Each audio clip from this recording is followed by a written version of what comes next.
మీ అందరికీ యేసుక్రీస్తు నామం పేరట వందనాలు. దేవునికి స్తోత్రం. ఇప్పటి వరకు మనం శరీరాన్ని ఎలా జయించాలో, మన తలంపులు ఎలా మార్చుకోవాలో, మన శరీర కోరికలను ఏ విధంగా మార్చుకోవాలో నేర్చుకున్నాం కదా. ఇప్పుడు మనలో ఏముంటే మన శరీరాన్ని జయిస్తాము, దానికి మార్గం ఏంటి, ఏ విధంగా మనం ఈ శరీరాన్ని జయించగలం, దీనికి అసలైన పరిష్కారం ఏంటో మన బైబిల్ గ్రంథం నుంచి ఇప్పుడు మీరు వినబోతున్నారు. జాగ్రత్తగా ఇక నుంచి వినండి. ఇది 2వ భాగం. మీ అందరికీ యేసుక్రీస్తు నామం పేరట వందనాలు. దేవునికి స్తోత్రం. మనము గత 2-3 రోజుల నుంచి ఒక మంచి అంశం మీద మాట్లాడుకుంటున్నాం. ఏంటి అంశము? మన మనస్సును నూతనపరచటం, రెన్యూయింగ్ అవర్ మైండ్. మన మనసును నూతనపరచడం అంటే మన మనసును కొత్తగా చేయటం అన్నమాట. మన మనసును కొత్తగా చేసుకోవటం, మనసులోంచి వచ్చే తలంపుల్ని కొత్తగా చేయటం. ఆత్మ కొత్తగా పుట్టింది, మనసు కొత్తది అవటం లేదు.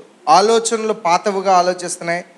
పాత గత జీవితంలో ఉన్న ఆ యొక్క చిహ్నాలు మన కొత్త జీవితంలో కనిపిస్తున్నాయి. మనము దేవుణ్ణి తెలుసుకొని క్రీస్తుని అంగీకరించి నూతనంగా బాప్తిస్మం ద్వారా జన్మించిన తర్వాత, బాప్తిస్మంలో ఏం జరుగుతుందని చెప్పాం? బాప్తిస్మంలో ఏం జరుగుతుంది? క్రీస్తులో మరణించటం, క్రీస్తుతో పాతిపెట్టబడటం, క్రీస్తుతో పాటు తిరిగి లేవటం. ఈ తిరిగి లేచినప్పుడు you are a new creation. నువ్వు ఒక నూతన సృష్టి, మళ్ళీ జన్మించావు. సో మళ్ళీ జన్మించిన ఆత్మ ఇప్పుడు ఏం చేయటం లేదు, శరీరాన్ని గెలవాలి. శరీరంలో ఉన్న పాత ఆలోచనలు ఎలా గెలవాలి అన్న దాని గురించి గత 3-4 రోజుల నుంచి అదే అంశం మీద మాట్లాడుకుంటున్నాం. శరీర కోరికలు, శరీర ఏచ్ఛలు, శరీరం నుంచి పుట్టే ఆశలు, వీటినన్నిటినీ అణగద్రొక్కటం ఎలా, ఈ శరీరం చూపించే కోరికల్ని ఎలా కంట్రోల్ చేసుకోవాలి, కంట్రోల్ చెయ్యాలి. అందుకు యేసు ప్రభు వారు చెప్పిన మాట మనం గుర్తు చేసుకున్నాం కదా. మీరు శోధనలో పడకుండా నిమిత్తము మెలకువగా ఉండి ప్రార్థన చేయుడి అని చెప్పారు. సో మీరు మెలకువ అంటే ఏం చెప్పాను? నిద్ర మేలుకొని ఉండడమా, లేకపోతే అలర్ట్గా ఉండడమా? అలర్ట్గా ఉండడం అనమాట. అలర్ట్గా అంటే ఎప్పుడు ఏ యాంగిల్ నుంచి, ఏ రీతి నుంచి మన శరీరంలోంచి సెటనిక్ యాక్టివిటీస్ అంటే శరీర భూ సంబంధమైన ఈ కోరికలు ఎటు నుంచి దాడి చేస్తాయో తెలియదు. కాబట్టి ఆ దాడి చేసే ఆ శరీర కోరికల్ని కంట్రోల్ చేసుకునే శక్తి దేనికి కావాలి? మన ఆత్మకు కావాలి. ఈ ఆత్మ ఏం చేయాలి? మనసులోంచి పుట్టే ఆలోచనల్ని కంట్రోల్ చేయగలగాలి. రైట్? సో ఈ మనసును మనం కంట్రోల్ చేసుకోవాలి. మనసును కంట్రోల్ చేసుకోవటం ఎలా అన్న దాని గురించి మనం ప్రత్యేకంగా మాట్లాడుకుంటున్నాం, అవునా కదా? ఓకే. సో మెలకువగా ఉండి ఏం చేయాలి? ఏం చేయాలి? ప్రేయర్. ఏంటా ప్రేయర్? ఏం ప్రేయర్ చేయాలి? ఎలాగా మనం చేసే ప్రార్థనలు ఎలా ఉంటాయి? నిన్న చెప్పుకున్నాం కదా. ఈ రోజు నుంచి మనం మారిపోవాలి. ఆ ప్రార్థనా విధానాలు మారిపోవాలి. లోకములో ఉన్న ప్రార్థనా విధానాలు ఏంటి? ఆ ప్రార్థనా విధానాలు మోకాలు వేయగానే ప్రార్థన చేయగానే ఫస్ట్ అడిగేది ఏంటి? శరీర సంబంధమైన విషయాల్ని అడుగుతున్నాం తప్ప ఆత్మ సంబంధమైన విషయాల్ని మనం అడగటం లేదు. సో గనక ఈ రోజు నుంచి మార్చుకొని ఈ రోజు నుంచి ఏం చేయాలనేది ఈరోజు ఎంతవరకు నేర్చుకున్నారు? ఎక్కడ? గెలవాలి. మరి ఎలాగండి? ఈరోజు ముగిస్తున్నాను ఆ అంశాన్ని. 3 రోజుల నుంచి సాగుతుంది ఈ అంశం. ఈరోజు క్లోజ్ చేస్తున్నాను ఈ అంశాన్ని. ఈరోజు దానికి సొల్యూషన్ మీకు బైబిల్ నుంచి చూపించి ఈ అంశాన్ని క్లోజ్ చేస్తాను.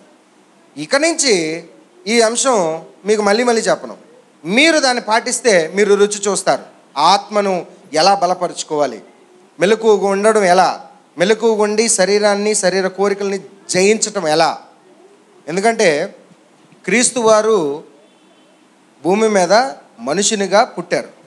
మనుషునిగా పుట్టిన యేసుక్రీస్తు వారు ఆయన జీవితంలో శరీర సంబంధమైన కోరికలన్నింటినీ జయించారు. ఓకే, జయించారు. జయించి ఏ విధంగా మారారు? ఆయన దైవముగా మారారు. మనిషిగా పుట్టి దైవం అయ్యారు. ఎందుకు? మళ్ళీ he was back to his pavilion. ఆయన మళ్ళీ ఎక్కడికి వెళ్ళిపోయారు? తండ్రి అయిన దేవుని పక్కన. ఇంతవరకు ఏ నరమానవుడు తండ్రి దగ్గరికి చేరలేదు ఎక్సెప్ట్ జీసస్ క్రైస్ట్. ఓకే, వాక్యమై ఉన్న దేవుడు ఆది నుంచి దేవునిలో యేసుక్రీస్తు వారు వాక్యమై ఉన్నారు. ఆ వాక్యము ఇప్పుడు మరలా భూమి మీద నుంచి మళ్ళీ ఎక్కడికి వెళ్ళారు? Back to the his kingdom throne place. Right, నేనేం చెప్పుకున్నాం? ఈ ఆత్మ మన ఆత్మ. నువ్వు ఇప్పుడు పేరు పెట్టుకుంటున్నావే, నువ్వెవరివి? లోపల ఉన్న ఆత్మవా, శరీరానివా? నీ లోపల ఉన్న, yes, you are the spirit from God. మనం ఒక శరీరం కాదు, అవునా కాదా? వాస్తవా కాదా? శరీరం ఎక్కడ పోతుంది చనిపోయిన తర్వాత? మనలో ఉన్న ఆత్మ ఎక్కడ పోతుంది? To the respective places. మన క్రియలు బట్టి టు ద రెస్పెక్టివ్ ప్లేస్. అటా ఇటా అనేది మనం తీర్పు తీర్చకూడదు. ఎటు వెళ్తాం అనేది దేవుని తీర్పు. అయితే ఈ ఆత్మ ఏదైతే ఉందో దీనికి బలం చేకూర్చాలంటే ఏది ఉండాలని చెప్పాను? లోపల ఏది రావాలి? ఒక బలహీనుడికి ఇంకో బలవంతుడు తోడవ్వాలి కదా. ఎవరు ఆ బలవంతుడు? నిత్య జీవంలోకి నడిపించేది సత్యము, సర్వసత్యంలోకి నడిపించేది ఎవరు? పరిశుద్ధాత్మ. ఎవరండి? The Holy Spirit. దేవుడు పంపించే ఆ పరిశుద్ధాత్మ నీలో ఉంటే దెన్ నీ ఆత్మ బలపడుతుంది. ఎందుకు? ఆ పరిశుద్ధాత్మ సర్వసత్యంలోకి నడిపిస్తారు. సర్వసత్యం అంటే సర్వసత్యం. సత్యం అంటే నీవు అన్నిటినీ జయించగలిగే శక్తి ఆయన ఇవ్వగలడు. నువ్వు బలహీనంగా ఉన్నావు, కానీ నీ శరీరాన్ని జయించాలంటే నీలో ఉన్న పరిశుద్ధాత్మ, దేవుని పరిశుద్ధాత్మ నీలో ఉండాలి. మరి మనలో పరిశుద్ధాత్మ ఉందా లేదా ఈరోజు తేలిపోవాలి. మనం ఉంటే మన క్రియలు ఈ విధంగా ఉంటాయంట. ఒకవేళ మనలో పరిశుద్ధాత్మ ఉంటే మన క్రియలు ఈ విధంగా ఉంటాయి అని బైబిల్లో క్లియర్గా స్పష్టం చేశారు. మన క్రియలు ఇలా ఉండగలిగితే మనలో ఉన్న పరిశుద్ధాత్మ మనల్ని బలపరుస్తుంది. రైట్, ఓకేనా?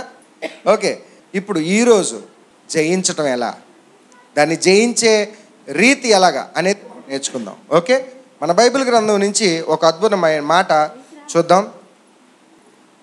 గలతీయులకు రాసిన పత్రిక 5వ అధ్యాయము 22వ వచనము. గలతీయులు రాసిన పత్రిక 5వ అధ్యాయము 22వ వచనము. నీలో పరిశుద్ధాత్మ ఉంటే నీలోంచి ఏంటేంటి వస్తాయో ఒక్కసారి చూద్దాం. నీలో చెప్పండి, మనలో చెప్పండి, మనలో పరిశుద్ధాత్మ. ఎందుకంటే యేసుప్రభు చెప్పారు, నీవు నీటి మూలముగాను ఆత్మ మూలముగాను తిరిగి జన్మించాలి. అంటే బాప్తిస్మంలో నీటితోటి పరిశుద్ధాత్మతోటి బాప్తిస్మం పొందాలి. నువ్వు బాప్తిస్మం అంటే మళ్ళీ పరిశుద్ధాత్మ నీలోంచి పుట్టాలి, నీలోకి రావాలి.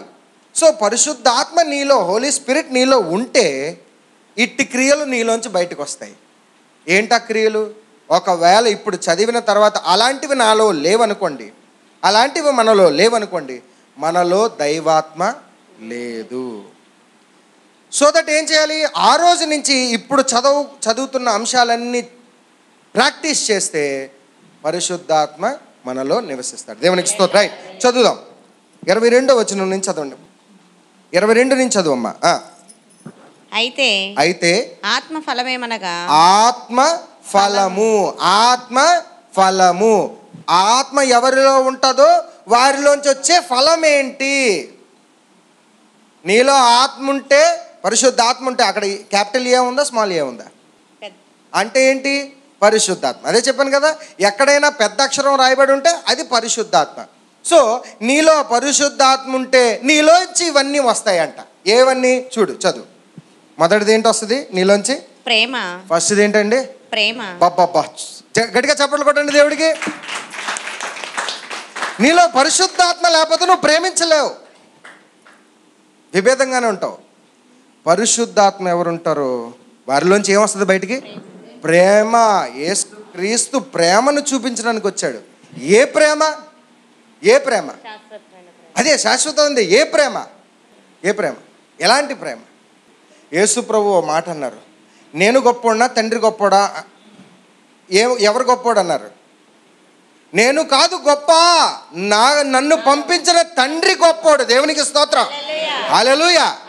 నేను ఆఫ్టర్ ఆల్ ప్రాణం పెట్టాను, ఆయన సమస్తము నీకు ఇచ్చాడు, నాకన్నా గొప్పడు తండ్రి అన్నాడు. దేవునికి స్తోత్రం, గట్టిగా చప్పట్లు కొట్టండి. యేసుక్రీస్తు కన్నా గొప్పడు ఎవరు? తండ్రి, మన ఫాదర్, దేవుడు. యేసుక్రీస్తు ప్రాణం, ఆయన ఏమన్నాడు? నేను కాదు గొప్ప, నన్ను గొప్పగా చేయొద్దు, నువ్వు నన్ను కాదు, నువ్వెవరిని చూడాలి? నన్ను పంపించిన తండ్రిని పూజించు. నన్ను పంపించిన తండ్రి అని దేవుణ్ణి పూజించు, ఆయన గొప్పడు నాకన్నా. సో ఎవరి ప్రేమ గొప్పది? ఎవరు ప్రేమిస్తున్నారు? తండ్రి. తండ్రి నాలో ప్రేమ పెట్టాడు కాబట్టి నేను నిన్ను ప్రేమిస్తున్నాను అన్నాడు. దేవునికి స్తోత్రం. నన్ను చూస్తే తండ్రిని చూసినట్టే అన్నాడు. ఎందుకు? వై? బికాస్ ఆయన ప్రేమ ఎలా చూపించగలిగాడు? యేసు ప్రభు ప్రేమ ఎలా చూపించగలిగాడు? ఎలాగంటే ఈ రిఫరెన్స్ ఎలా ఉంచండి, యోహాను సువార్తకి వెళ్దాం. యోహాను సువార్త, ఈ రిఫరెన్స్ ఉంచండి. ఇది మెయిన్ రిఫరెన్స్, మన కీ రిఫరెన్స్ ఇది. మధ్యలో మనము యాడ్ ఆన్స్ చూసుకుందాం. యోహాను సువార్త 14వ అధ్యాయంకి వెళ్దాం. 14వ అధ్యాయము చూడండి, 8వ వచనం నుంచి చదవండి. అప్పుడు ఫిలిప్పు, జాగ్రత్తగా వినండి అమ్మా, వినేవారు జాగ్రత్తగా వినండి. అప్పుడు ఫిలిప్పు, ప్రభువా తండ్రిని మాకు చూపించు, మాకంతే చాలునని ఆయనతో చెప్పగా, ఫిలిప్ ఏమన్నాడు? తండ్రిని మాకు చూపించు, ఎంతకాలం నువ్వు బోధిస్తున్నావు కదా ఆ తండ్రి గురించి, ఆ తండ్రిని నాకు చూపించంటే ఏమన్నాడు యేసు ప్రభు? యేసు ఏమన్నారు? ఫిలిప్పు నేనెంత కాలము నీ యొద్ద నుండి నీ దగ్గరే ఉన్నాను కదా, నీవు నన్ను ఎరుగవా? నువ్వు నన్ను చూడలేదు, ఎంతకాలం నన్ను గమనించలేదా? నన్ను చూచినవాడు తండ్రిని చూస్తాడు అన్నాడు. దేవునికి స్తోత్రం. చూస్తాడు అన్నాడా? చూసి ఉన్నాడు అన్నాడా? ఆల్రెడీ నువ్వు చూసావు తండ్రిని. ఎలాగండి? అంటే నువ్వే తండ్రివా? అంటే యేసు ప్రభువే తండ్రా? కాదు కదా, యేసు ప్రభు కుమారుడు, అవునా? తండ్రి పంపించిన కుమారుడు. మరి తండ్రిని నువ్వు చూసావు ఆల్రెడీ అని ఎలాగన్నాడు వివరించడానికి తర్వాత కిందన చదవండి, చదివితే అర్థమవుతుంది. కనుక తండ్రిని మాకు కనపరచమని, తండ్రిని మాకు చూపించు ఎలా చెప్పుచున్నావు? అప్పుడు యేసుప్రభు అంటున్నారు, నువ్వు తండ్రిని చూపించమని మళ్ళీ అడుగుతావేంటి? నన్ను చూసావు కదా, ఎంతకాలం నన్ను చూసావు కదా, నన్ను చూస్తే నువ్వు తండ్రిని చూసావు ఆల్రెడీ. ఎలా చూసావు? తర్వాత తండ్రి యందు నేనును నా యందు తండ్రి. నాలో ఎవరున్నారు? అది తండ్రి యందు నేనును నా యందు తండ్రియు ఉన్నామని, ఏకమై ఉన్నామని నీవు నమ్ముటలేదా? నువ్వు నమ్మవా? ఎందుకు ఆ మాట అంటున్నారు? నా యందు తండ్రి, తండ్రి యందు నేను అంటే అర్థం ఏంటి దానిలో? ఇప్పుడు భూషణము నాయుడు ఉన్నారు. ఇప్పుడు వీళ్ళిద్దరూ తండ్రి కొడుకులు, వీరిద్దరిలో ప్రవహించేది ఒకటే రక్తం, అవునా కాదా? అంత మాత్రానికి వీళ్ళిద్దరూ ఒక శరీరమా, రెండు శరీరాలా? అవునా కాదా? అవునా? సో ఇప్పుడు మనం ఏం అర్థం చేసుకోవాలి? యేసుక్రీస్తు చెప్పిన మాటలు, నా యందు తండ్రియు, తండ్రి యందు నేనును. అంటే తండ్రికి ఏ మనసు ఉందో ఆ మనసు నాలో ఉంది, నా మనసు తండ్రికి ఉంది, ఇద్దరము మనసులో ఏకమై ఉన్నాము అన్నాడు. దాని తర్వాత చదువు త్వరగా. నీతో చెప్పుచున్న మాటలు నా ఎంతట నేనే చెప్పుటలేదు. అది ఇక్కడ చూడండి, అద్భుతమైన ఒక సత్యం వచ్చింది బయటికి. ఏమన్నాడు? నేను మాట్లాడుతున్న మాటలు నావి కావు. యేసుప్రభు అన్న మాటలు నావి కావు. తర్వాత తండ్రి నా యందు నివసించుచున్నాడు. దేవునికి స్తోత్రం. తండ్రి నాలో నివసిస్తున్నాడు కాబట్టి నా మాటలు కావు అవి, తండ్రి మాట్లాడుతున్నాడు. తర్వాత తండ్రి నా యందు నివసించుచు తన క్రియలు చేయుచున్నాడు. ఇప్పుడు ఎవరు చేస్తున్నారు క్రియలు? స్వస్థత ఎవరు చేస్తున్నారు? ఎవరిలో ఉండి? యేసులో ఉండి నిన్ను ప్రేమిస్తున్నాడు తండ్రి. దేవునికి స్తోత్రం. ఇప్పుడు అందుకే అన్నాడు యేసు ప్రభు, నేను కాదు గొప్ప, నన్ను పంపిన తండ్రి గొప్ప, మన తండ్రి అయిన దేవుడు గొప్ప. ఆ తండ్రి అయిన దేవుడు నిన్ను ప్రేమిస్తున్నాడు. ఆ ప్రేమ నీలో ఉందా? నీలో తండ్రి ఉంటే యేసులో నువ్వు ప్రేమిస్తావు. హల్లెలూయా. అయితే ఎప్పుడు తండ్రి వస్తాడు? తండ్రి ఎప్పుడు వస్తాడు? ఈ అధ్యాయంలో మళ్ళీ చదివితే కిందకి అర్థమవుతుంది. మళ్ళీ చదువు దాని కంటిన్యూషన్. తండ్రి యందు నేనును, తండ్రి యందు నేనును, నా యందు తండ్రి నా యందు తండ్రియును ఉన్నామని నమ్ముడి లేదా లేదా ఈ క్రియల నిమిత్తమైనను, ఈ క్రియలు ఇప్పుడు నేను చేశానే క్రియలు, ఈ క్రియల బట్టైనా నమ్మండి. ఎందుకంటే నా యందు తండ్రి ఉండే చేశాడు ఈ అద్భుత కార్యములన్నీ. తర్వాత నేను తండ్రి యొద్దకు వెళ్ళుచున్నాను గనుక, నేను తండ్రి యొద్దకు వెళ్ళుచున్నాను గనుక నేను చేయి క్రియలు నా యందు విశ్వాసముంచు వాడును చేయును. వాటికంటే మరి గొప్పవి అతడు చేస్తాడు. నన్ను నమ్మినోడు నాకన్నా గొప్ప కార్యాలు చేస్తాడు. ఏటా గొప్ప కార్యాలు? స్వస్థతలా? అవి కాదు గొప్ప కార్యాలంటే. నేను సువార్తను స్టార్ట్ చేశాను. ఇప్పుడు యేసు ప్రభు సువార్త స్టార్ట్ చేస్తే ప్రపంచం అంతా ఎంతమంది జనాల్ని మారుస్తుంది. ట్రాన్స్ఫార్మింగ్. మార్చడం అంటే కులం, మతం రిలీజన్ ఇవి కాదు. ఈ ఆత్మ జీవితంలో చేసే తప్పుల నుంచి మంచిలోకి మార్చడం. నాకన్నా గొప్ప పనులు మీరు చేస్తారంటున్నాడు. నేను 12 మందిని స్టార్ట్ చేశాను, మీరు వేలాది మందిని స్టార్ట్ చేస్తారు. గొప్ప కార్యం. తర్వాత మీరు నా నామమున దేనిని అడుగుదురో తండ్రి కుమారుని యందు మహిమపరచుటకై దానిని చేతును. నా నామమున మీరు నన్నేమి అడిగినను నేను చేతును. మీరు నన్ను ప్రేమించిన ఎడల, ఆగండి ఒక్క నిమిషం, మీరు నన్ను ప్రేమించిన ఎడల, అది చదువు. మీరు నన్ను ప్రేమించిన ఎడల నా ఆజ్ఞలు గైకొందురు. అది మీరు నన్ను ప్రేమిస్తే నా ఆజ్ఞలు గైకుంటారు. 21 చూడండి. మనం ప్రేమ గురించి మాట్లాడుకుంటున్నాం కదా. మనం దేని గురించి మాట్లాడుకుంటున్నాం? మన ఆత్మలోంచి ఫస్ట్ ఏం చదివాం? ప్రేమ. ఆ ప్రేమ యేసు చూపించాడు కదా. ఆ యేసు చూపించాడు కదా, ఆ ప్రేమ యేసుకి ఎక్కడి నుంచి వచ్చిందో చూడండి. 21వ వచనం. నా ఆజ్ఞలను అంగీకరించి వాటిని గైకొను వాడే నన్ను ప్రేమించువాడు నా తండ్రి వలన ప్రేమింపబడును. నేనును వానిని ప్రేమించును. వానికి నన్ను కనపరుచుకుందనని చెప్పాను. అప్పుడు 23వ వచనం చదువు. యేసు ఒకడు నన్ను ప్రేమించిన ఎడల వాడు నా మాట గైకొనును. అప్పుడు నా తండ్రి ఏంటి? అప్పుడు అంటే ఒక రూలు, ఒక షరతు ఉంది. నువ్వు యేసుని ప్రేమించాలి మొదట, యేసుని అంగీకరించాలి మొదట, యేసు చెప్పిన పనులు చెయ్యాలి మొదట. చేస్తే అప్పుడు ఏమొస్తుంది నీలో? నా తండ్రి వానిని ప్రేమించును. నా తండ్రి కూడా నీలో ప్రేమను పెడతాడు. దేవునికి స్తోత్రం. ఇప్పుడు తండ్రి ఎప్పుడు వస్తాడండి మనలోకి? తర్వాత నా తండ్రి ప్రేమిస్తాడు. మేము వాని యొద్దకు వచ్చి, తండ్రి ప్రేమించడమే కాదు, ఒక అద్భుతం జరగబోతుంది. మేము వాని యొద్దకు వచ్చి మేము అన్నాడు. మేము అంటే ఎవరు? తండ్రియు, కుమారుడు, పరిశుద్ధాత్మ. మేము వాని యొద్దకు వచ్చి వానిలో నివాసం ఉంటాం. దేవునికి స్తోత్రం. గట్టిగా చప్పట్లు కొట్టండి. నీ ఆత్మ ప్రేమించాలంటే మొదటి అంశం, ఫస్ట్ అంశం ఏంటి? ఆత్మలోంచి వచ్చే ఫలములో మొదటిది ఏంటి? ఆ ప్రేమ నీలోంచి రావాలంటే నీలోకి తండ్రి రావాలి. నీలోకి తండ్రి రావాలంటే, తండ్రి ప్రేమ రావాలంటే నువ్వు ముందు క్రీస్తుని ప్రేమించాలి, క్రీస్తు చెప్పినది చెయ్యాలి. అందుకే మన ఆత్మ బలహీనంగా ఉంది. ఇప్పుడు అర్థమైంది. ఎవరు గొప్ప? తండ్రి గొప్ప. అధికారం ఎవరిది?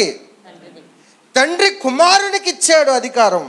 ఇప్పుడు పరిపాలనలో ఉన్నది ఎవరు? అధికారంలో ఉన్నది ఎవరు? ఈ కుమారుడని యేసుక్రీస్తు ఈ అధికారాన్ని మళ్ళీ తండ్రికి ఇచ్చేస్తాడు. తెలుసా సంగతి? ఇప్పుడు ప్రజెంట్ కాలంలో అధికారం అంతా క్రీస్తుది. మనమందరం క్రీస్తు అండర్లో ఉన్నాం. ఈ అధికారాన్ని మళ్ళీ తండ్రికి ఇవ్వడం జరుగుతుంది. అది బైబిల్లో చూపించమంటారా? కొరింథీయులకు రాసిన పత్రిక, మొదటి కొరింథీయులు 15వ అధ్యాయము.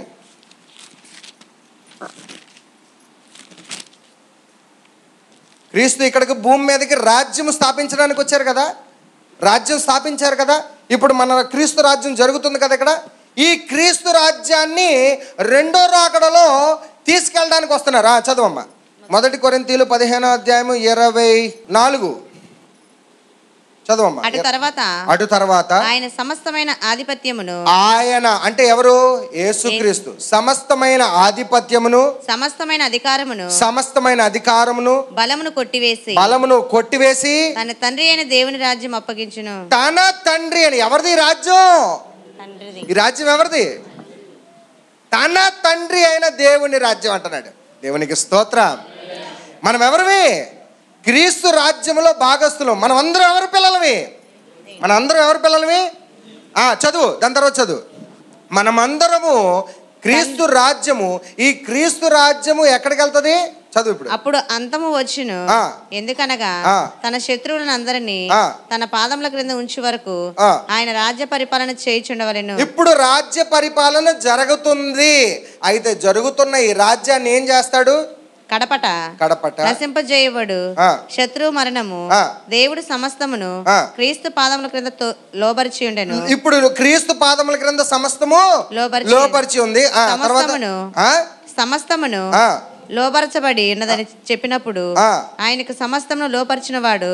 జాగ్రత్త వినండి. సమస్తమును లోపరిచిన తండ్రికి యేసు ప్రభు ఈ రాజ్యాన్ని తీసుకెళ్లి ఏం చేస్తున్నాడో చూడండి. ఇప్పుడు ఆయనకు సమస్తమును లోబరిచిన వాడు తప్ప సమస్తమును లోబరిచి ఉన్నదను సంగతి విషదమే. మరియు సమస్తమును ఆయనకు లోబరచబడినప్పుడు దేవుడు సర్వలోకము నిమిత్తము కుమారుడు తనకు సమస్తమును లోపరిచిన దేవునికి తానే లోబడును. అది తానే ఏమవుతాడు? ఇప్పుడు లోబడును. ఈ రాజ్యాన్ని తీసుకెళ్లి యేసుక్రీస్తు తండ్రికి ఇచ్చేసి యేసుక్రీస్తు కూడా తండ్రిలోకి లోబడిపోతాడు. దేవుడికి స్తోత్రం. సో ఈ తండ్రి ప్రేమ ఎంత గొప్పదో చూసారా? ఇదంతా ఎందుకు చెప్తున్నాను? నిన్ను ప్రేమించినది, నిన్ను పుట్టించిన నీ తండ్రి అయిన దేవుడు. ఎవరి ద్వారా పుట్టించాడు? క్రీస్తు ద్వారా పుట్టించాడు. క్రీస్తులో నువ్వు రక్షించబడ్డావు, క్రీస్తులో ఆదిలో నిర్మించబడ్డావు. అయితే నీలో ఉండవలసింది ఏ ప్రేమ? తండ్రి ప్రేమ. క్రీస్తు భూమి మీదకి తండ్రి చూపించిన ప్రేమను నువ్వు చూపించాలి. క్రీస్తు చెప్పిన బోధలు నువ్వు చెయ్యాలి. అప్పుడు నీలో ఏముంటుంది? ప్రేమ ఉంటుంది. ఏమన్నాను? ఆత్మ ఫలము మొదటిదేంటి? ఇప్పుడు మన కీవర్స్కి వచ్చేయండి. గలతీల్లో 5:22 కీవర్స్ మీరు చూసారు. ఆత్మ ఫలం ఏమనగా ప్రేమ. సంతోషం. ఆ మాటలోనే ఉంది అద్భుతం. ప్రేమ. ఇప్పుడు వరకు ఏం తెలుసుకున్నా? ఏ ప్రేమ? తండ్రి నిన్ను ప్రేమించిన ప్రేమ. ఎలాంటి ప్రేమ? దేవుడు లోకమును ఎంతో ప్రేమించెను గనుక తన అద్వితీయ కుమారుడైన క్రీస్తుని మనకు అనుగ్రహించెను. ఇప్పుడు ఏ ప్రేమ ఉండాలి నీలో? ఇప్పుడు యేసు ప్రభు సమాధానాన్ని ఇవ్వడానికి వచ్చాడా? దేన్ని ఇవ్వడానికి వచ్చాడు? ఎవరి మధ్య? అమ్మా, మీ ఇద్దరి మధ్య గొడవలు ఉన్నాయా? యేసు సమాధానం ఇస్తాడండి మీకు. యేసు వచ్చింది మీ ఇద్దరి మధ్య సమాధానం కుదర్చడానికి కాదు. నమ్మవా నీ మాట? ఎస్, మీ ఇద్దరి మధ్య గొడవలు ఉంటే యేసు నీ ఇద్దరి మధ్య గొడవలు కుదర్చడానికి రాలేదు. ఆయన జాగ్రత్తగా గమనించాలి. లూకాసు వార్త 12వ అధ్యాయము టాపిక్ గుర్తొచ్చింది కాబట్టి అది కూడా చూపించాలి. ఒక బైబిల్ చదువుతుంటే అద్భుతమైన విషయాలు బయటపడుతుంటాయి. అద్భుతం, కళ్ళు చెమరుస్తాయి నాకు. ఇది రాత్రిలోప్పుడు చదువుతుంటే ఎంతటి జ్ఞానం ఉంచావా తండ్రి బైబిల్లో అని అనిపిస్తుంటుంది. 12వ అధ్యాయము 13వ వచనం నుంచి చూడండి. అద్భుతం. ఒకరోజు యేసుక్రీస్తు బోధిస్తుంటే ఒక యవనస్తుడు వచ్చాడంట యేసుక్రీస్తు దగ్గరికి. చదవండి. ఆ జన సమూహములో ఒకడు బోధకుడా. యేసు ప్రభు బోధకుడు కదా, జనాలందరూ ఫాలో అవుతున్నారు కదా. ఇప్పుడు యేసు ప్రభు లీడర్గా ఉన్నారు కదా, ఒక పెద్దగా ఉన్నారు కదా. ఇప్పుడు పెద్దగా ఉన్నారు కాబట్టి ఆడికి ఏదో అవసరం వచ్చి ఆడొచ్చాడంట యేసు ప్రభు దగ్గరికి. బోధకుడా, పిత్రార్జితము అంటే అర్థం ఏంటి? నా పితరులు అంటే తాత ముత్తాతలు మా నాన్నగారు సంపాదించిన ఆస్తిలో నాకు భాగము అంటే నా వాటా నాకిమ్మని మా అన్నయ్యలకు చెప్పండి. ఏడన్నాడు? నా సహోదరులకు మా అన్నయ్యలు మా తాత ముత్తాతల ఆస్తి అనుభవిస్తున్నారు. మా కుటుంబంలో ఉన్న తగాదాని నువ్వు తీర్చు. మా అన్నదమ్ముల మధ్య ఒక గొడవ ఉంది, ఆ గొడవను నువ్వు తీర్చు. మా మనుషుల మధ్య ఒక గొడవ ఉంది, అది నువ్వు తీర్చు. అప్పుడు ఏమన్నాడు యేసుప్రభు? ఆయన ఏమన్నారు? ఆయనకి రోషం పుట్టుకొని వచ్చి ఉంటది. ఏమన్నాడు ఆ మాట? ఓయి, మీ మీద తీర్పరనిగానైనను, మీ మీద తీర్పరగా, మీ గొడవలు తేల్చేయడానికి, లేకపోతే మీ మధ్య ఈ కుళ్ళు గొడవలు, ఏమంటారు దాన్ని, తొట్టికేం గొడవలు, మీ తొట్టికేం గొడవలు కానీ తీర్చడానికి నేను వచ్చానా? ఏమన్నాడు? ఓయి, మీ మీద తీర్పరనిగానైనను, మీ మీద తీర్పరగాను కానీ, మీ మధ్య న్యాయవాదిగా కానీ, మీ మధ్య మీడియేటర్గా కానీ నేను వచ్చానా అంటున్నాడు. నన్ను చదువు పంచిపెట్టువానిగానైనను, ఏంటి, మీకు డబ్బులు పంచిపెట్టడానికి, మీ గొడవ తగాదాలు తీర్చడానికి, మీ మధ్య మీరు కొట్టుకుసేస్తుంటే నేను మీ మధ్య శాంతి కుదర్చడానికి నేను వచ్చాను అనుకుంటున్నావా? కాదు, నన్ను ఎవడు పంపాడు అలాగా? అయితే యేసు ప్రభు వచ్చింది దేనికి? ఏ సమాధానం ఇవ్వటానికి? సమాధానం ఇవ్వటానికి అన్నాడు. ఒక చోట ఏమన్నాడు? నేను సమాధానము కుదర్చడానికి రాలేదు కానీ కత్తిని పెట్టడానికి వచ్చాను. కత్తి అంటే ఏంటి? వాక్యం. ఆ వాక్యము రెండంచెల గల ఖడ్గము. తండ్రి కొడుకుల మధ్య విభేదం పుట్టేస్తుంది, అన్నదమ్ముల మధ్య విభేదం పుట్టేస్తుంది, లేకపోతే సంఘంలో ఉన్న సభ్యుల మధ్య విభేదం పుట్టేస్తుంది ఆ వాక్యం. ఎందుకంటే ఒకడు రైట్గా ఉండాలంటాడు, ఇంకోడు ఆ వాక్యానికి వ్యతిరేకంగా ప్రవర్తిస్తాడు, గనక ఇద్దరి మధ్య విభేదం పుడుతుంది. ఒకడు చెప్తాడు ఇది రాంగ్ అంటాడు, ఇంకోడు అంటాడు అది నాకు అనవసరం అంటాడు. ఏమవుతుంది? ఇద్దరి మధ్య విభేదం. వాక్యము ఎక్కడ బలంగా ఉంటుందో అక్కడ విభేదం వస్తుంది. ఈ అందరూ ఏకీపించగలిగితే అది రెండంచెల కల ఖడ్గం, ఇద్దరిని నరికేస్తుంది. సో నేను సమాధానము ఎవరి మధ్య కుదర్చడానికి వచ్చాడు అన్నాడు ఆయన. ఎవరి మధ్య తెలుసా? మీ గొడవలు మీ వీటిలు కాదు, తండ్రి అయిన దేవునికి మీకు మధ్య ఏముంది? పెద్ద అగాధమే ఉంది. మీకు తండ్రికి, మనకు తండ్రికి సమాధానం కుదర్చడానికే యేసుక్రీస్తు వచ్చాడు. దేవునికి స్తోత్రం. నువ్వు దేవుణ్ణి ప్రేమించలేకపోతున్నావు, దేవుడు నిన్ను ప్రేమిస్తున్నాడు. నువ్వు దేవుణ్ణి ప్రేమించేటట్టు ఈ సమాధానం కుదర్చడానికే వచ్చాడు. ఇప్పుడు అర్థమైందా యేసుప్రభు ఎందుకు వచ్చాడమ్మా? ఎవరి మధ్య సమాధానం కుదర్చడానికి? మనకు తండ్రి అయిన దేవునికి మధ్య సమాధానం. ఎక్కడ విడిపోయింది సమాధానం? జట్ పీస్ ఎప్పుడు కొట్టేశారు? జట్ పీస్ అంటారు కదా, మా చెర్రీ అంటది ఇలాగ అంటది పాటిస్తే, జట్ పీస్ అంటారు. అంటే కటీఫ్ అయిపోయింది. ఎప్పుడు? మన ఆది తండ్రి, ఆది అవ్వమ్మ, వీళ్ళిద్దరూ ఏం చేశారు? దేవుని మాటకు విరుద్ధంగా పాపం చేశారు. ఆ రోజు దేవుని సన్నిధి వారిని విడిచిపెట్టింది. ఆ సన్నిధి, ఆ రోజు ఇద్దరు కలిసి ఉన్న ఆ సాంగత్యము విడిపోయింది. మళ్ళీ దాన్ని కలపడానికే యేసుక్రీస్తు వచ్చాడు. దేవునికి స్తోత్రం. ఎందుకంటే మన గొడవలు తొట్టికేం గొడవలు, మన గొడవలు ఏంటి? అవసరం లేని వాటికి గొడవలు. కానీ యేసు వచ్చింది ఏ గొడవ తీర్చడానికి? సర్వ సృష్టి దేవునికి లోబడుతుంది, కానీ తన కోరిక మేరకు, తన ఇష్టంతో, తన పోలికలో చేసుకున్న తన పిల్లలు విభేదంగా ఉన్నారు. ఏ గొడవ తీర్చాలి ఇప్పుడు యేసు ప్రభు? తండ్రికి మనుషులకు మధ్య ఉన్న గొడవను తీర్చాలి. ఇప్పుడు సమాధానము, ఏ సమాధానం? ఇప్పుడు తండ్రితో సమాధానం ఉండాలి. నీకు ఉందా? నీకు చెప్పు. సమాధానం అంటే తండ్రి నీ గురించి చెప్పాలి. ఒకరోజు యోబు గురించి చెప్పాడు. ఏమని? అలాంటి భక్తిపరుడు భూమి మీద లేడన్నాడు. మరి నీ గురించి చెప్తాడా? కొన్ని నా గురించి చెప్తాడా? నేను మాట్లాడుతున్నాను కదా ఎంత పౌరుషంగానా. నా గురించి చెప్తాడా? అందరూ అంతటా పాపము చేసి ఆయన అనుగ్రహించు కృపను పొందలేకపోతున్నారు. నా తర్వాత చదువమ్మా. ప్రేమ అయిపోయింది. దాని తర్వాత ప్రేమ తర్వాత ఏంటి? సంతోషం. దేవునిలో ఆనందం. దాని తర్వాత సమాధానము. ఇప్పుడే చెప్పాను కదా సమాధానం. ఎవరితో సమాధానం? నీలో సమాధానం ఉండాలి. తర్వాత దీర్ఘశాంతం.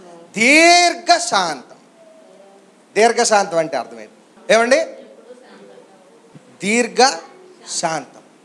దీర్ఘశాంతం అంటే ఎంతవరకు నువ్వు ఓర్చుకోగలవు, ఎంతవరకు నువ్వు కంట్రోల్ చేసుకోగలవు నీ శరీరేచ్ఛల్ని. ఇక్కడ తన్నేస్తుంది ఒకటి. ఏంటది? అహం. నువ్వు ఎంతవరకు కంట్రోల్ చేయాలి? దీర్ఘశాంతం. నేను ఏదైనా అవుతుంది అనుకో, గట్టిగా ఏమంటాను వెంటనే? నాకుందా దీర్ఘశాంతం? నాకు లేదా అంటాను. అవునా? అంటే అర్థం ఏంటి? నేను ఓర్చుకోలేకపోతున్నాను, నా దీర్ఘశాంతం ఇక్కడి నుంచి తన్నుకొచ్చేస్తుంటుంది. అది ఆ తన్నుకొచ్చేదాన్ని నీలో పరిశుద్ధాత్మ ఉంటేనే నువ్వు కంట్రోల్ చేసుకోగలవు. దేవునికి స్తోత్రం. అదే అన్నాడు, పరిశుద్ధాత్మ నీలో ఉంటే నీకేమొస్తుంది? దీర్ఘశాంతం. ఒక మాట నువ్వు పడలేకపోతున్నావు, పౌరుషం, దీర్ఘశాంతం. ఇక్కడ ఏముండాలి? యేసు కన్నా గొప్ప నేను చెప్పండి. యేసు కన్నా ఎవడైనా ఇక్కడ గొప్పలు ఉన్నారా? గొప్పలు లేనప్పుడు మనం పౌరుషం చూపించకూడదు. యేసు వలె ప్రేమించలేని నీవు ఎలా నువ్వు పౌరుషం చూపిస్తావు? ఇక్కడి నుంచి దీర్ఘశాంతం లేదు. తర్వాత నెక్స్ట్ దయ. దయ అంటే ఏంటి చెప్పండి? ఏం దయ? కళాభారతి నుంచి ఇలాగ వస్తుందంటే రోడ్డు మీద ఒక బీదవాడు కనిపిస్తాడు, వాడికి రూపాయి వేస్తాం, దాన్ని దయ అంటారా? మనం ఏం చేస్తాం జనరల్గా? ఉదాహరణగా ఎవడికో ఏదో పావలా చేసి 10 రూపాయలు బిల్డప్ ఇస్తాం, అవునా కదా? అవునా కాదా? చర్చిలో కూడా మనం చిన్న చేసేసి 10 మాటలు చెప్తుంది దాని గురించి. ఎక్కువ మాట్లాడే వాళ్ళు పని తక్కువ చేస్తారు, అవునా కదా? సో ఎక్కువ మాట్లాడకూడదు. దయ. ఏం దయ? ఏం దయ తెలుసా? ఏం దయ చూపించాడు తెలుసా యేసుక్రీస్తు? నువ్వు ఒప్పుకోకపోయినా నిన్ను ప్రేమించాడు. నువ్వు కొడుతున్నా ఆయన వారిని క్షమించమన్నాడు. అది దయ. దయ. నీలో ఆ దయ పుట్టాలి పక్కవాడి మీద. నీలో దయ లేదు. ఇవన్నీ ఎప్పుడుంటాయి? ఇవన్నీ ఎప్పుడుంటాయి అన్నావు? పరిశుద్ధాత్మ మనలో ఉంటే ఈ 9 గుణాలు మనలోంచి వస్తాయి. ఇప్పుడు నేను కూడా ఎవరిని సరిగ్గా ప్రేమించలేకపోతున్నాను, అనుదినము నేర్చుకుంటున్నాను. ఇంకా స్టిల్ ఈరోజు కూడా క్రీస్తు నీ పట్ల ఏదో ప్రణాళిక ఉంది కాబట్టి, ప్రేమించాడు కాబట్టి నిన్ను ఆకర్షిస్తాడు. నువ్వు వచ్చిన నీవు క్రీస్తు ప్రేమలో లేకపోతే వేస్ట్.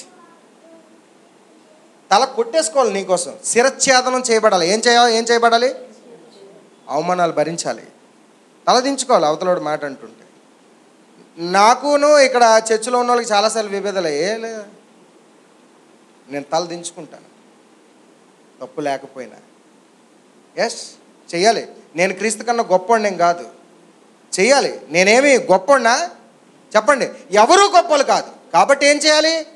శిరచ్ఛేదనం చేసుకోవాలి, అనుదినము చేసుకోవాలి. అనుదినము చేసుకోవాలి. రోజు ఎక్కడ బయట వ్యాపారంలోను, ఉద్యోగంలోని, లేకపోతే స్కూల్లో, కాలేజీలో ఎక్కడైనా నువ్వు ఏం చేసుకోవాలి? శిరచ్ఛేదం. అందుకే వాక్యంలో యెషయా గ్రంథంలో ప్రవచనం ఉంటుంది, పులి మేక ఒకే చోట మేత మేస్తాయని ప్రవచనం చెప్తాడు యెషయా. పులి మేక ఒకే చోట. నువ్వు లోకంలో సింహానివి, క్రీస్తులోకి వచ్చాక మేకలాగా మారిపోయి గడ్డిని కరవాలి. దేవునికి స్తోత్రం. నువ్వు గొప్పదానివే లోకంలో, నీ అహం అక్కడ చూపించుకో. ఇక్కడికి వచ్చేసరికి నేల కరవాలి. దేవునికి స్తోత్రం. ఎందుకంటే మనందరికి మాదిరి ఎవరు? క్రీస్తు. మనందరికి మాదిరి ఎవరు? క్రీస్తు తగ్గించుకున్నప్పుడు నువ్వెందుకు తగ్గించుకోవు? నాకు అదే అహం తన్నుతుంటుంది. నువ్వేం గొప్పడురా? కొన్నిసార్లు నాలోంచి అహం తన్నేస్తుంటుంది. నువ్వు గొప్పడు కాదు, నోరు మూసుకొనుండు, సైలెంట్గా. నువ్వు గొప్పడు కాదు, నోరు మూసుకొనుండు. నీ భార్యతోనైనా నువ్వు అధికారం చెలాయించడానికి లేదు, నోరు మూసుకొనుండు నువ్వు. కొన్నిసార్లు మనకు అహం తొలుతుంది లేదా? భర్త పౌరుషం చూపిస్తాం లేదా? ఏమండి కనుక చూపిస్తాం లేదా? భర్తనే నేను మాట్లాడినట్టు వినాలి. క్రీస్తు ప్రేమలో నీళ్ళు ఉంటే నీలో దయ పడుతుంది. దేవునికి స్తోత్రం. దయ. దాని తర్వాత మంచితనము. ఏది మంచి? మంచి అంటే ఏంటండి చెప్పండి? 9 గుణాలు. ఫస్ట్ ఇదేంటి? ప్రేమ, తర్వాత సంతోషము, తర్వాత సమాధానం, తర్వాత దీర్ఘశాంతము, తర్వాత దయాలత్వము, తర్వాత మంచితనం. ఇప్పుడు మంచితనంకి వచ్చాం. ఆరో అంశం ఏంటి? మంచితనం. ఏది మంచి? మంచి చేయటం, అంతే కదా? అంతవరకు మనకు తెలుసు. మంచి అంటే మీరు చాలా మంచి విషయాలు చెప్పారు. మంచిగా ఉండడం, మంచిగా మాట్లాడడం, మంచిగా ప్రవర్తించడం, అందరికీ సహాయపడడం, అందరికీ మంచిగా ఉండడం, వెరీ గుడ్. లోకంలో ఎన్నో మంచులు ఉన్నాయా లేదా? లోకంలో అందరూ మంచిగా చెప్తారు. ఏమండి చర్చిలో నేనేటండి, మా దగ్గర మంచిగా చెప్తున్నాం కదా, మా దగ్గర మంచిగా చెప్తున్నాం కదా, అన్నీ మంచే కదా. ఎస్, అన్నీ మంచే. ఏది మంచి కాదు అని అనటం లేదు. అయితే దానికి ఒక ఉదాహరణ, మీకు ఇలిస్ట్రేషన్ చెప్తా. ఒక కుర్రోడు ఉన్నాడు, ఇంటిలోంచి స్కూల్కి బయలుదేరుతున్నాడు. వాళ్ళ డాడీ స్కూల్కి వెళ్తుంటే వాడిని, నాయనా నువ్వు బాగా చదువుకోవాలి, మంచి ప్రయోజకుడు అవ్వాలి అన్నాడు. ఇది మంచి మాట చెడు మాట? చెప్పాలి. ఏంటది? మంచి మాట. స్కూల్కి వెళ్ళిపోయాడు. స్కూల్కి వెళ్ళిపోయిన తర్వాత స్కూల్లో మాస్టర్ అన్నారు, ఒరే నాయనా నువ్వు బాగా చదువుకోవాలి, మంచి ప్రయోజకుడు అవ్వాలి. మంచి మాట చెడు మాట? మంచి మాట. స్కూల్ నుంచి బయటకు వస్తుంటే బయట వాళ్ళ ఫ్రెండ్ వాళ్ళ నాన్నగారు కనిపించారు, అంకులు. ఆయన అన్నారు, నాయనా నువ్వు బాగా చదువుకోవాలి, బాగా ప్రయోజకుడు అవ్వాలి. ఇది మంచి మాట చెడు మాట? రైట్. స్కూల్ నుంచి ఇంటికి వచ్చేసాడు. వీధిలో వాళ్ళ ఇంటికి 2 ఇళ్ళు అవతల ఒక అంకుల్, నైబర్, వీధిలో పొరుగులు. ఆయన అన్నాడు, నాయనా నువ్వు బాగా చదువుకోవాలి, మంచి ప్రయోజకుడు అవ్వాలి. ఇది మంచి మాట చెడు మాట? ఇంటిలోకి వచ్చేసరికి ఇంటిలో వాళ్ళ బంధువు ఒక అంకుల్ ఉన్నాడు, వాళ్ళ మామయ్య ఎవరో సంథింగ్. ఆయన అన్నాడు, ఒరే నాయనా నువ్వు బాగా చదువుకోవాలి, బాగా మంచి ప్రయోజకుడు అవ్వాలి. ఇది మంచి మాట చెడు మాట? ఎంతమంది చెప్పారు ఇప్పుడు? 5. ఈ 5 నాన్నలేనా వాడికి? నాన్న ఎవరు? ఒక్కడే ఉంటాడు. దేవునికి స్తోత్రం. లోకంలో ఎన్నో మంచులు ఉన్నాయి, ఎన్నో మంచి బోధలు ఉన్నాయి. మంచి చెప్పేది ఇది ఒకటే. దేవునికి స్తోత్రం. అన్నీ మంచిగా అనిపిస్తాయి, ఎస్. కానీ నీ తండ్రి చెప్పిన మంచిని నువ్వు నేర్చుకో. దేవునికి స్తోత్రం. లోకంలో విషయాలు నాకు చెప్పక ఇక్కడ. లోకం విషయాలు నాకు చెప్పక ఇక్కడ. నాకు అనవసరం. నేను ఎవరి గురించి ఎత్తను, ఎవరు రిలీజన్ గురించి ఎత్తను, ఎవరి మతాల గురించి ఎత్తను, ఏ విశ్వాసాల గురించి ఎత్తను, ఏ తత్వాల గురించి ఎత్తను. నేను నమ్మిన నా క్రీస్తు నా తండ్రి ప్రేమను చూపించాడు. ఆ తండ్రి ప్రేమ ఇందులో ఉంది, ఆ మంచి ఇందులో ఉంది. ఇది నేర్చుకో చాలు. దేవునికి స్తోత్రం. ఎన్ని లక్షలు పెట్టినా ఇది దొరకదు ఎవడికి. ఎన్ని జీవితాలు ఇచ్చేసినా ఇది దొరకదు ఎవడికి. ఇది నువ్వు మంచి, ఇది మంచిది. ఇప్పుడు మంచి అంటే అర్థమైందా? మంచి అంటే ఏంటండి? దేవుని వాక్యము. ఎవడిలో దేవుడి వాక్యం ఉంటుందో వాడు ఏం చేస్తాడు? మంచి చేస్తాడు. మంచి పనులు చేయాలి. కానీ ఎలా చేయాలో మీకు చూపించాను ఇప్పుడు. ఎలా చేయగలవది మంచి పనులు? ఇది తెలుసుకుంటే. దేవునికి స్తోత్రం. ఇది తెలుసుకున్నా సరే నువ్వు మంచి చేయట్లేదు. జ్ఞానము కన్నా మించినది దేవుని కృప. నేను అనుకోవచ్చు బాగా బోధిస్తున్నాను కదా, ప్రసంగిస్తున్నాను కదా. నా జ్ఞానము కన్నా మించినది ఏంటి? దేవుని ప్రేమ. దేవునికి స్తోత్రం. నువ్వు నాకంతా తెలుసు అనుకోకూడదు. నేనంతా రైటే చేస్తున్నాను, నన్ను అందరూ అంటారు అని అనుకోకూడదు. నీలో నీకున్న జ్ఞానము కన్నా మించినదేంటి? దేవుని ప్రేమ. అది నీలో ఉండాలి. దేవునికి స్తోత్రం. రైట్. మంచి తర్వాత విశ్వాసము. ఏంటి విశ్వసించాలి? ఏంది నమ్మాలి? నువ్వు దేన్ని నమ్మాలి? దేన్ని నమ్మాలి? ప్రార్థన చేస్తే డబ్బులు వస్తాయండి, ప్రార్థన చేస్తే రోగాలు పోతాయండి, ప్రార్థన చేస్తే ఉద్యోగాలు వస్తాయండి, ప్రార్థన చేస్తే పలాంది వస్తుంది, పిల్లంది వస్తుంది, ఇది వస్తుంది, అది వస్తుంది, కడుపులో గడ్డమవుతుంది, జ్వరం పోతుంది. ఇవా సాక్ష్యాలు? సాక్ష్యము ఒక ఆవిడ చెప్తుంది. ఏమని? మా ఆయన అండి యేసుని నమ్ముకున్నాడండి, చర్చికి వచ్చాడండి, మందు మానేశాడండి. దీన్ని సాక్ష్యం అంటారా? ఏమండి? ఉదాహరణకి చూడండి, మందు మానేశాడు, నువ్వు అది సాక్ష్యంగా చెప్తావు. నాలాటోడు బయట ఉన్నాడు, ఒక అన్యుడు అడుగుతాడు, క్రీస్తుని ఎరగకుండా కూడా తాగడం అలవాటు లేనోడు బయట మంచోడు ఉన్నాడా? మరి ఆడేలాగున్నాడు? క్రీస్తు లేకుండా ఆడేలా మంచిగా ఉన్నాడు, క్రీస్తు లేకుండా ఆడేలాగా మందు తాకుండా ఉన్నాడు. మరి ఇది సాక్ష్యం అవుతుందా? అసలైన సాక్ష్యం అంటే ఏంటి? అర్థమైంది ఇప్పుడు చెప్పను. ఇప్పుడు మందు తాగడం మానేశాడండి మా ఆయన క్రీస్తుని నమ్ముకున్న దగ్గర నుంచి అంటారు.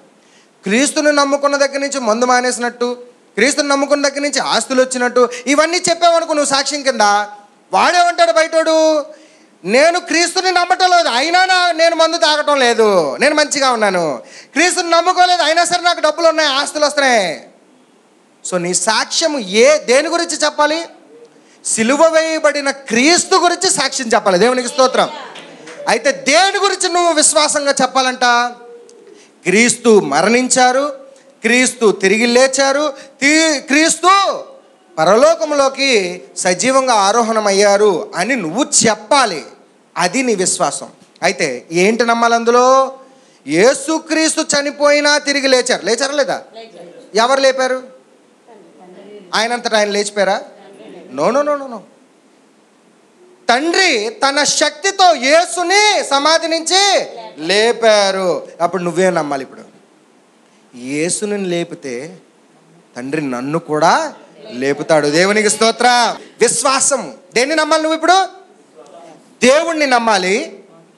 దేవుడు నువ్వు చనిపోయినా నిన్ను లేపుతాడని నమ్మాలి. ఎందుకంటే యేసును చనిపోయిన యేసుని తండ్రి లేపాడని నువ్వు నమ్మాలి. దేవునికి స్తోత్రం. ఇప్పుడు మరి జనాలందరూ దేన్ని నమ్మొస్తున్నారు?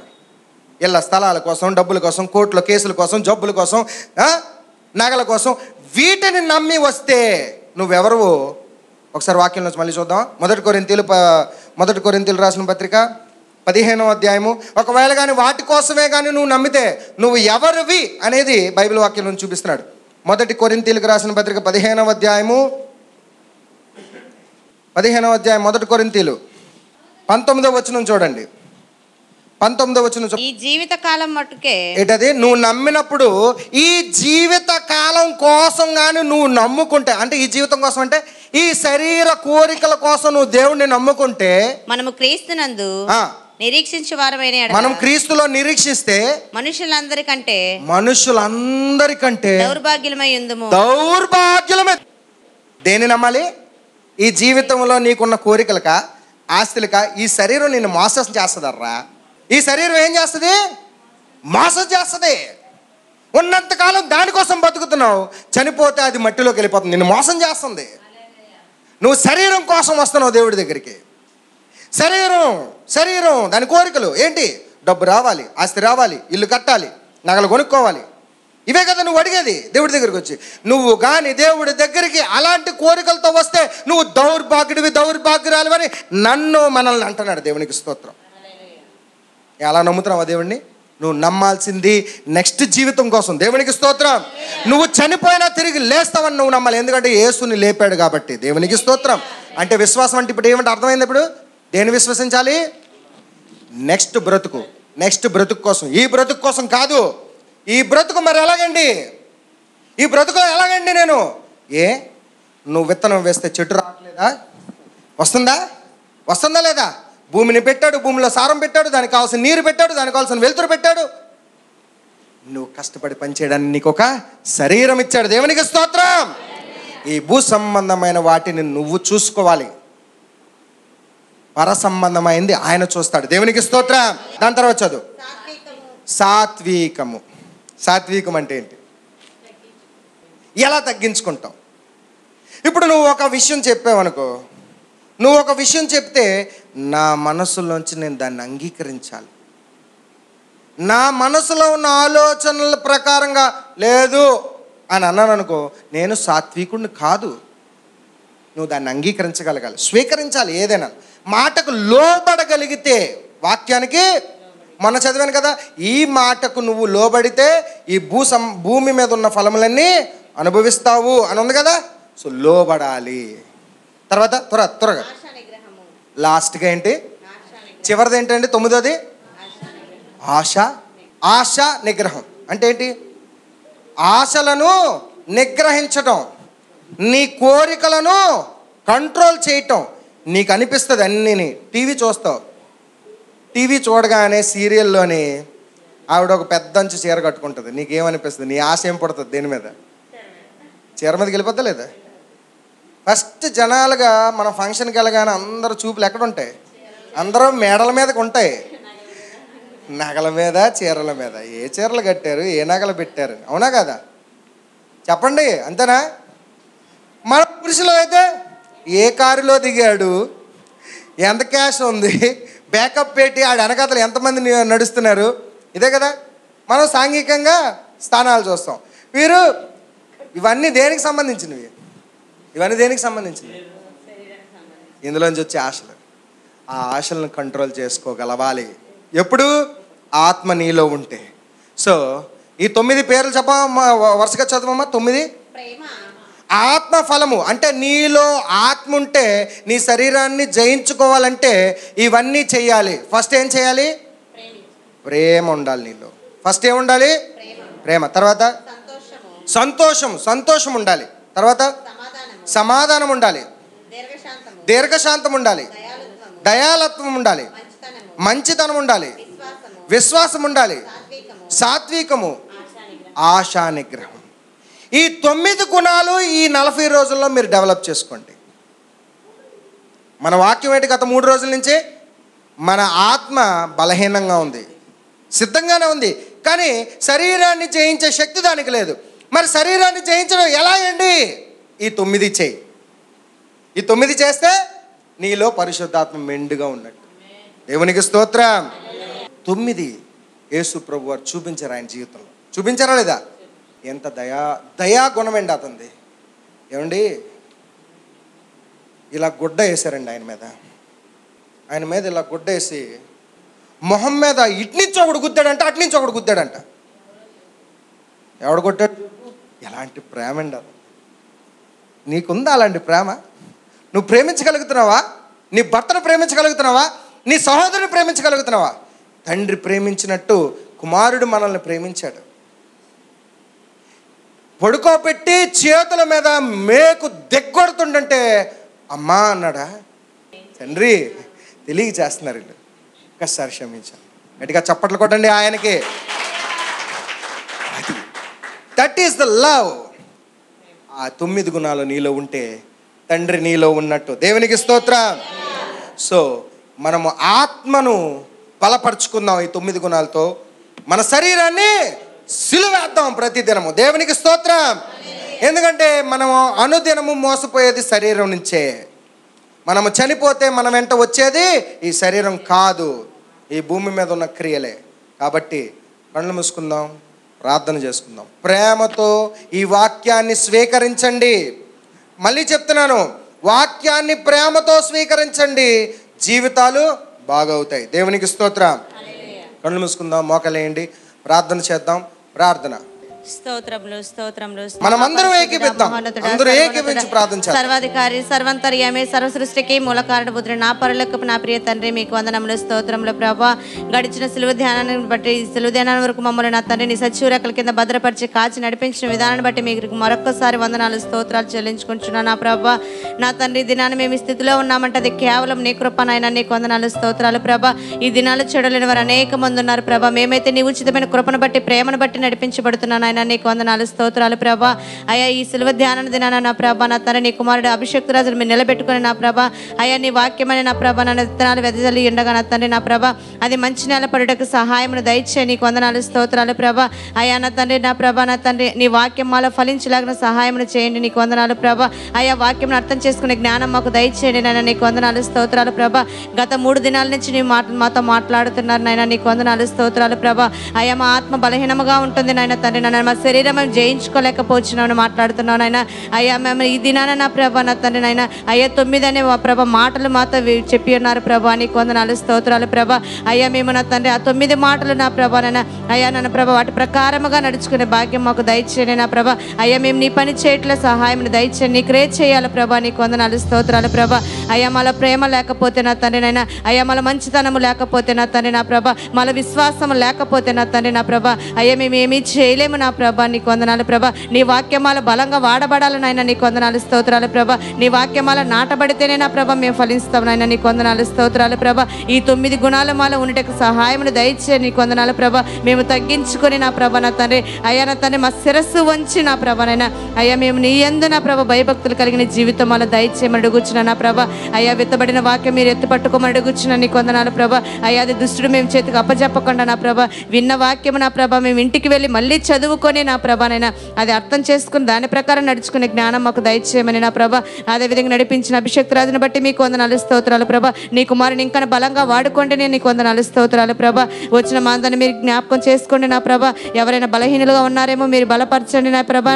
అయ్యా, వచ్చిన మందరితో కూడా మీ ఆత్మనుంచమని ప్రభా వాక్యంలో మీరు నడిపించినందుకు మరొక్కసారి మీకు వందనాలు స్తోత్రాలు చెల్లించుకుంటూ ఈ చిన్న ప్రార్థన చేర్చుకోమని మా ప్రభువైన యేసుక్రీస్తు అడిగి వేడుకొనిచున్నాము తండ్రి.